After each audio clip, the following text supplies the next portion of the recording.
In this video, I will outline the structure of the first third of Republic Book 1 and give you some things to watch for as you read. The central question of Republic is, what is justice? In answering this question, Socrates describes the well-governed city.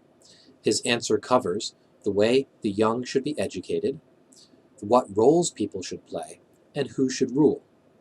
But Socrates also discusses why the just person is always happier than the unjust person.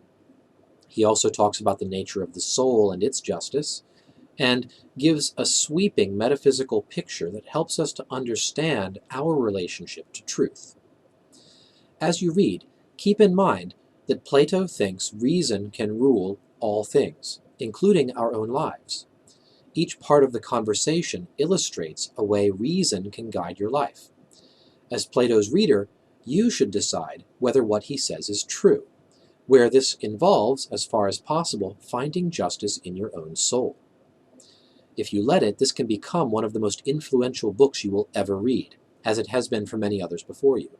Book 1 introduces the central characters and questions of Republic and touches on many themes that Plato will develop in later books. Socrates begins by telling us that he attended a festival at Piraeus, the seedy port town outside of Athens. As he is heading home, his friend Polemarchus catches up with him and talks him into lingering for a bit. The first significant conversation is between Socrates and an older man, Cephalus. They talk about old age and physical pleasure, and Socrates suggests that Cephalus is only able to enjoy his old age because he is wealthy. Cephalus's response suggests that he thinks both goodness and wealth are necessary for happiness in old age. At 330d, Socrates asks Cephalus, "What do you think is the greatest good you have enjoyed as the result of being very wealthy?" Cephalus replies, "Wealth makes it easier to be just. It helps you to avoid lying, cheating, and stealing." Now this launches a quest for the proper definition of justice, which is going to involve a discussion among all the other men gathered around Socrates. Proposed definitions include: justice is telling the truth and paying debts, justice is giving to each what he is owed, and justice is helping your friends and harming your enemies. Socrates points out problems with all these definitions, of course. Look for the objections and counterexamples he gives when considering each definition. Two more important points come out during this discussion. First, Socrates compares justice to other crafts and activities, and concludes that it is not useful in the same way that they are, since it is only useful for useless things. This conclusion shows us that there is something wrong with the analogy. Justice is not an activity like other activities, but is very different. We need to inquire more to discover in what ways it is different, so there's more philosophy to be done down this line of thought. Second, Socrates leads Polemarchus to the conclusion that justice never harms anyone, but only brings benefit. As you read, pay attention to the arguments that lead up to these two conclusions, that justice is not like other activities, and that justice never harms anyone. At this point in the dialogue, something unusual happens. Thrasymachus interrupts the conversation. He's angry, and he begins hurling insults at Socrates. In fact, he seems on the verge of committing physical violence against him. I'll talk about Thrasymachus's part in the dialogue in another video. This video deals with the middle part of Republic Book 1 and the beginning of Socrates' engagement with Thrasymachus. Now there's a dramatic shift in the dialogue when Thrasymachus enters at 336b. Thrasymachus is an interlocutor unlike any other in the Socratic dialogues. He is not respectful, he's obnoxious, and he's not interested in taking part in this common project of conversation governed by reason to try to arrive at the truth about the definition of justice. Instead, he dismisses the entire conversation as a waste of time. The definition of justice, says Thrasymachus, is obvious to anybody who thinks about it for more than a few minutes, and Socrates is just showing off his rhetorical skill in front of his friends by pretending otherwise. Justice, says Thrasymachus, is obviously just the advantage of the stronger. That's all it ever has been and all it ever will be. Socrates obviously disagrees with this definition, and he will set forth his own account soon enough. Much of the rest of the book, Republic, will be occupied with giving an extended response to Thrasymachus's point of view. But first, Socrates exposes the contradictions in Thrasymachus's view. Socrates thought that a false view will always expose itself as false upon examination and reflection, as we begin to see contradictions in it. True views will withstand the test of examination. This is an important point to remember because it gets right at the heart of what Socratic philosophy is all about. If we subject points of view or beliefs to rational analysis, the false ones will be exposed as false by the contradictions that they generate. This means that philosophy can give us a kind of intellectual hygiene, the ability to, by critical analysis, recognize and either discard or modify false points of view. Starting at 339a, Socrates shows the first contradiction. Thrasymachus admits that sometimes rulers are wrong about what would be to their advantage. But in that case, obeying the ruler's commands is different from doing things that are to the ruler's advantage. When Thrasymachus equates these two, saying that justice is obeying the ruler and doing what is advantageous for the ruler, he contradicts himself. The next step Socrates takes is to argue that every craft or activity seeks the advantage of what it rules over, not its own advantage. He begins this argument around 341a. He gives many examples. My first reading question for you is, think of some examples of your own from crafts or activities that you know that seek the advantage or improvement of the thing that they rule over or that they address, rather than the advantage or improvement of the person who exercises the craft or the skill. During Socrates' argument, Thrasymachus makes a lengthy speech, starting at 343b, in which he asserts that justice is more like sheep-herding, where the aim of the shepherd is to fatten the sheep for slaughter, and so for the shepherd's own advantage. In the course of this speech, he also makes the claim that a just person always gets less than an unjust person. In other words, it is always to our advantage to do the unjust thing if we can, because being just or playing by the rules just doesn't get you ahead in life. Note here that Thrasymachus uses his words carelessly. Earlier he had said that justice was the advantage of the stronger, but now he seems to be praising injustice as being advantageous. Socrates tries to force Thrasymachus to take more care with what he is saying.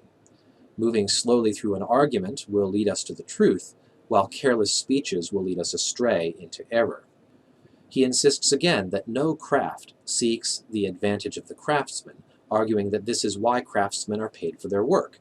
So, for example, the medical skill of a doctor is, by its very nature, aimed at benefiting other people and their health. And it's for this reason that we compensate the doctor for the use of his skill by giving him money. If his skill were directed at his own advantage by its very nature, there would be no need to bring money or some extra compensation into the transaction. But what about rulers? Socrates argues that good people will not seek money or honor for ruling. Instead, they rule because their only alternative is to be ruled by someone worse than themselves. Socrates says, in a city of good men, if it came into being, the citizens would fight in order not to rule, just as they do now in order to rule.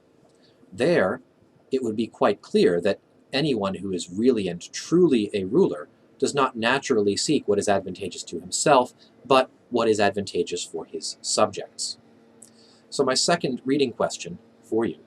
In our society in the 21st century, do you think the best people to rule are the people who least want to rule? And why or why not? There are some interesting questions at play here about the relationship between power and virtue, and the question of what qualities are required in order to be a good ruler, in order to be successful at the task of political leadership. Socrates then says that he is going to leave this question and pursue another point Thrasymachus made, namely that the life of an unjust person is better than the life of a just person? This is a question that I'll take up in a later video. This video summarizes the final part of Book 1 of Plato's Republic. Socrates takes up the question of whether the life of an unjust person is better than the life of a just person. This is an important question since its answer will tell us something about how to live the best life possible. Discussion of this point begins at 348c, where Thrasymachus claims that injustice is a virtue and justice is a vice. To explore this point, Socrates will determine whether injustice has the qualities of a virtue and whether justice has the qualities of a vice. He's going to compare them both and say which one belongs with the virtues and which one belongs with the vices. He gets Thrasymachus to say that a just person wants to outdo an unjust person, while an unjust person wants to outdo everyone, both the just and the unjust alike. Then Socrates considers the case of a musician and a doctor. The musician tries to outperform the non-musician, but she does not try to outperform her fellow musicians. She regards them as her equals. In restoring health, the doctor tries to outdo the non-doctor, but he does not try to triumph over his fellow doctors, at least not insofar as he's a doctor. The craft of medicine itself does not include this orientation toward trying to best or outperform other doctors. A doctor might engage in that activity insofar as he's a businessman, but his identity as a physician doesn't include that attempt to outdo his equals. Socrates' point is that experts in any given field try to be excellent by the standards of that field. They do not regard other excellent practitioners as rivals, but as members of the same elite group. So, he concludes, bad and ignorant people try to outperform everyone, while good and knowledgeable people only try to outperform those who are unlike them, in other words, the bad and the ignorant. This suggests that the unjust person is more like a vicious person, since he turns out to be like the ignorant and bad, rather than like the good and clever. Once Socrates identifies injustice as a vice, though, he is also able to draw out another important conclusion. As we move through the next few pages, it is important for you to keep in mind that a virtue, also translated as excellence, is something that enables you to perform an activity well. If injustice is a vice, then rather than bringing power to the one who has it, it brings factions, hatreds, and quarrels, while justice brings friendship and a sense of common purpose. My first reading question for you: how then will two unjust people behave toward each other? What does Socrates say accounts for the ability of unjust people to act together towards a common project? Look around 352c for the answer. In the next section of the argument, Socrates ties virtue even more closely to a thing's proper activity and to its well-being.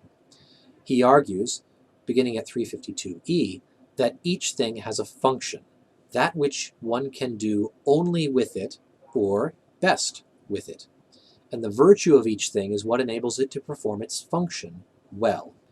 Now, the function of a soul is living, and the virtue or excellence of the soul, Socrates says, is justice. Justice is what enables the soul to live well. And so we can see that a just soul is a soul that is living well or happily. But Socrates concludes this book by saying that he's gone very quickly through all of these points, and much more remains to be said. This brings us to the end of Book 1 of Plato's Republic. Thanks for watching today. Goodbye.